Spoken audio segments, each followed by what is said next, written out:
How to replace a 2023 Ford F-150 3-button smart key remote battery. Now here's Sergeant Locksmith to show you how. All right, we're going to do a little quick video. This one here is going to be for your 3-button smart key remote. You can leave your key ring on this one, which will be right here.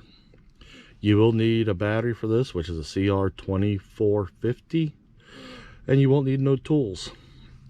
So let's go ahead and get started. Take your remote, pull your emergency release for your emergency key blade, and when you look up in here, you'll see right here there's this indentation.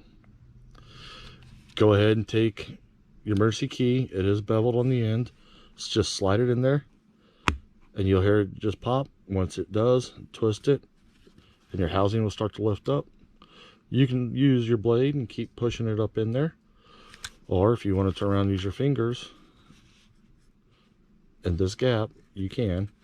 For this purpose, we're going to just keep using the blade. That way you can see. We got it in there and I just pushed it up. There we go, we got your battery exposed. Go ahead and use your thumb, fingernail, dig your battery out. Once the battery's loose, here's your battery. As you can see, it calls for the CR2450. These are new remotes we're using for this demonstration. So we're going to put the battery back in.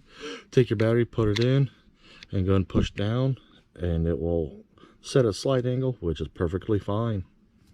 Go and take the cover. You see how there's this little edge piece right here? That needs to go in first. So go ahead and put it in. Squeeze it together. And go ahead and put your emergency blade back in.